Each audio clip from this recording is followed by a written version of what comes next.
Ya. Kita tidak bikin kerusuhan, Pak. Ya, mohon maaf pengertian. Ini ibadah kepada Tuhan, Pak. Pun itu aja ya, Pak RT. Kita memang dari mana-mana tempat, Ya, karena memang kita ya, minoritas, kita Tolong sedikit. ditentukan, ya. Gitu loh. Jadi tolong Untuk pengertiannya, setiap melakukan teman-teman. kegiatan, ini ada Pak RW, Pak RT, nggih.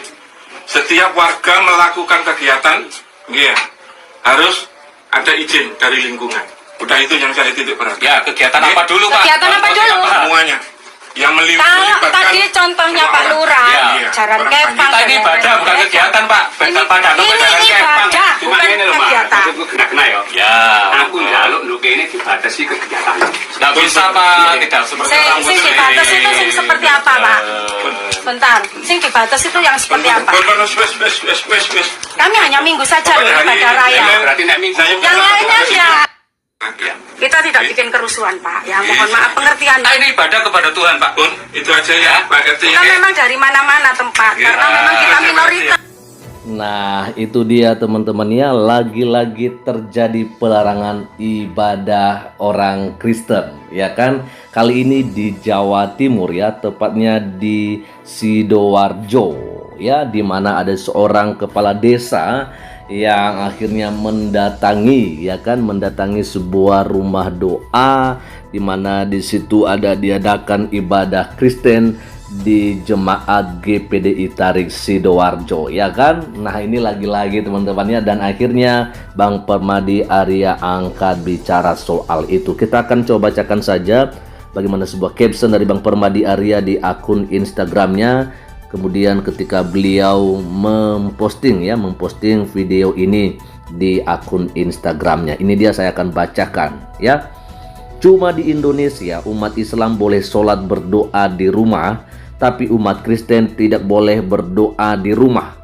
Kejadian di desa Margosari Tarik Sidoarjo, jemaat GPDI dilarang berdoa oleh kepala desa, padahal menurut SKB 2 Menteri Bab 1 Pasal 3, berdoa di rumah tidak perlu izin. Sampai kapan diskriminasi sara anti-Kristen ini dibiarkan di negeri pertiwi ini? Mohon atensinya, ya kan? Kemudian di sini ada beberapa yang di-tag oleh Bang Permadi Arya, yaitu Menteri Agama kita Pak Gus Yakut ya, lalu kemudian Bupati Sidoarjo Pak Ahmad Mudol Lorali, dan juga Polsek Tari Sidoarjo ya. Teman-teman bantu mention 5 akun di atas di kolom komentar ya. Yuk banjiri notif bapak-bapak itu, viralkan. Nah, ini dia teman-teman ya, apa yang dipertontonkan kepada kita di akhir Juni kemarin, 30 Juni 2024, yaitu sebuah pelarangan ibadah yang dilakukan oleh pemerintah desa, langsung oleh kepala desanya teman-teman ya, yaitu di GPDI Tarik Sidoarjo. Wow. Nah, kita melihat lagi-lagi di sini Bang Permadi Arya selalu muncul untuk memberikan pemahaman semacam ini, karena banyak dari mereka-mereka yang pemerintah ini sepertinya hanya bisa berdiam diri saja ketika terjadi hal-hal yang seperti. Nah teman-teman, bagaimana nih kira-kira komentar dari teman-teman semua? Ini kayaknya udah nggak bisa lagi dihalangi ya orang-orang yang seperti ini. Selalu aja mereka merasa paling berhak gitu loh. Tadi ya kita sempat dengarkan ya bahwa mereka kan berdoa di rumah. Doa itu yang mereka lakukan adalah berdoa kepada Tuhannya, sembahyang kepada Tuhannya. Tetapi kok malah seorang kepala desa berani melarang seperti begitu. Teman-teman, ayo ya kita terus bersuara ya untuk hal-hal yang seperti ini ya. Kita akan coba melihat bagaimana juga komentar-komentar yang ada di dalam postingan Bang Permadi Arya ini. Ada dari Broro DM ya. Menunggu adegan baca surat pernyataan dan minta maaf. Ya memang biasanya itu yang terjadi teman-teman ya. Kalau udah buat yang begini-begini, sebentar lagi ya paling juga ada perminta maaf itu aja ya. Sehingga direspon sama Edita Asarela, di NKRI ini ada menteri agamanya atau tidak sih?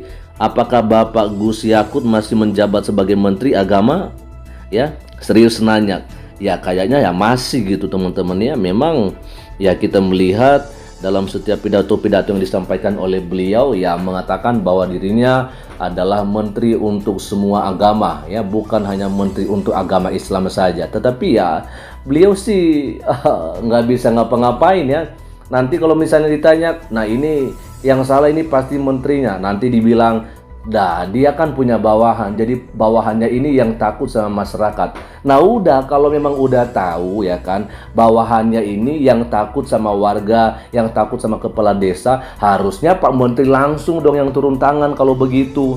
Iya kan, karena ini kan bukan sekali dua kali terjadi ya.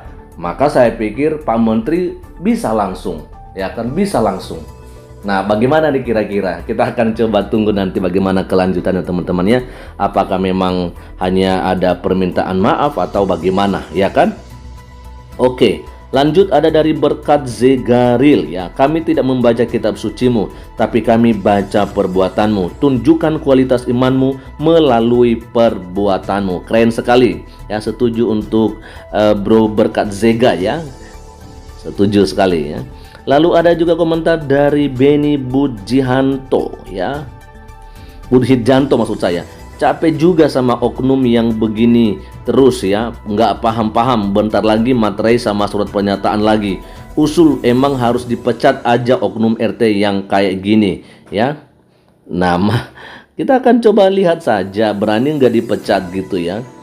Lalu kemudian ada komentar dari Dahlan Aleng, tapi yang herannya kenapa Presiden tidak bersuara? Kenapa SKB 3 Menteri tidak dicabut? Atau jangan-jangan apa Jokowi sengaja membiarkan semua ini terjadi? Ya kan? 10 tahun menjabat, hal yang begini tidak bisa diatasi. Saya pikir ini adalah salah satu kelemahan dari pemerintahan kita di Indonesia.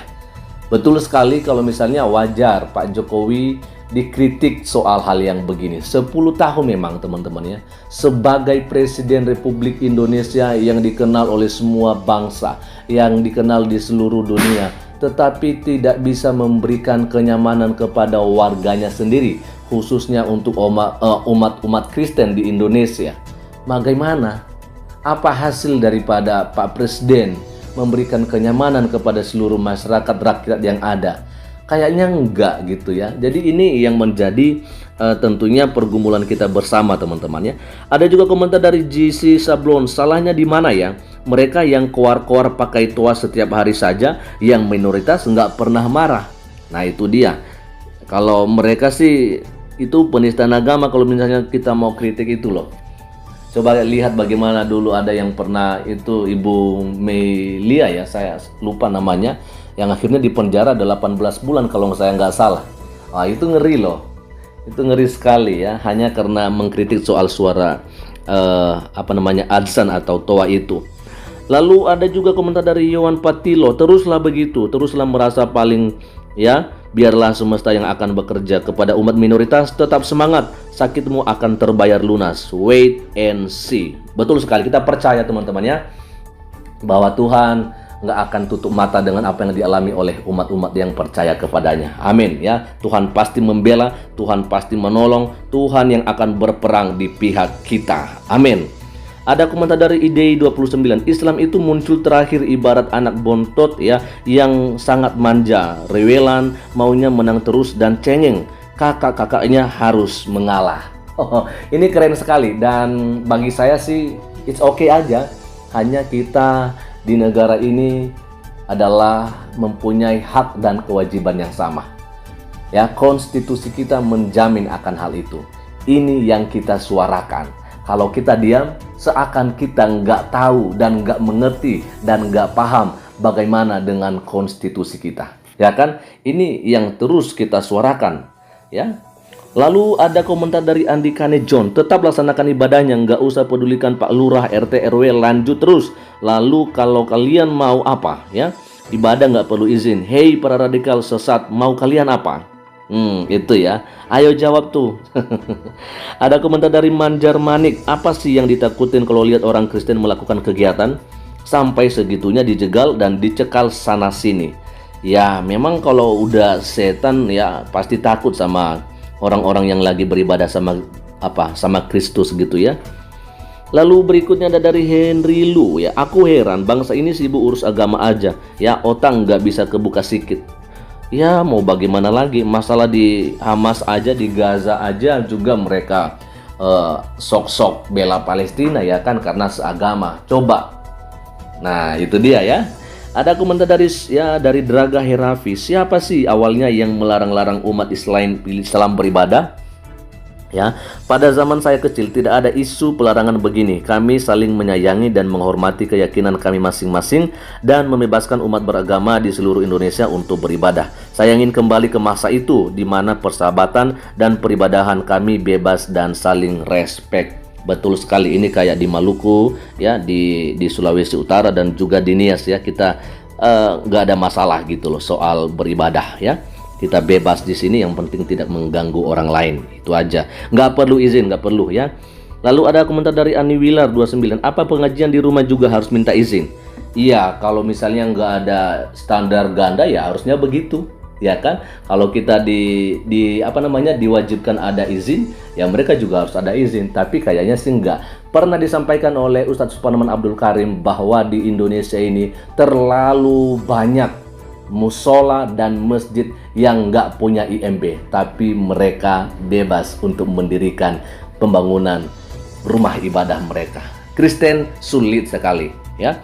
Lalu ada komentar dari Aryon Putra, ini terakhir, hasil dari teks sana sini selama ini seperti apa Mas Permadi Arya? Adakah informasi atau tanggapan dari mereka di postingan semacam ini kesampaian Mas? Oke, kita akan coba lihat ada enggak ya respon dari Bang Permadi Arya. Nah ini dia, kita coba lihat bersama teman-temannya. Ini Aryon Putra 15, yang tempo hari persekusi umat Katolik di Ciputat ya, besoknya pelaku langsung ditangkap. Lalu yang di Gresik kita mention sekolahnya, ASN yang bubarin ibadah Kristen langsung dipecat. Jadi insya Allah usaha jempolmu tidak akan sia-sia ya. Keren sekali ya, cakep nih dari Karlistik dan teman-teman. Dan juga dari Teresia tadi ya, dari Teresia tadi yang di atas ini, dia katakan, tapi kita bersyukur Pak ada Bang Permadi yang berani viralin yang lain, mana kalau bukan beliau nanti juga minta maaf paling-paling. Nah itu dia teman-teman yang kita boleh lihat hari-hari ini dan terakhir kemarin ya, bagaimana terjadi kembali yang namanya pelarangan ibadah yang dialami oleh saudara-saudara kita umat Kristen. Mari kita terus berdoa kiranya Tuhan Yesus Kristus yang membela, yang menjaga, memelihara umat-umat yang percaya kepadanya. Selamat siang, Tuhan Yesus memberkati kita semua. Shalom, assalamualaikum warahmatullahi wabarakatuh. Om Swastiastu, Namo Buddhaya, salam kebajikan dan salam Indonesia cerdas.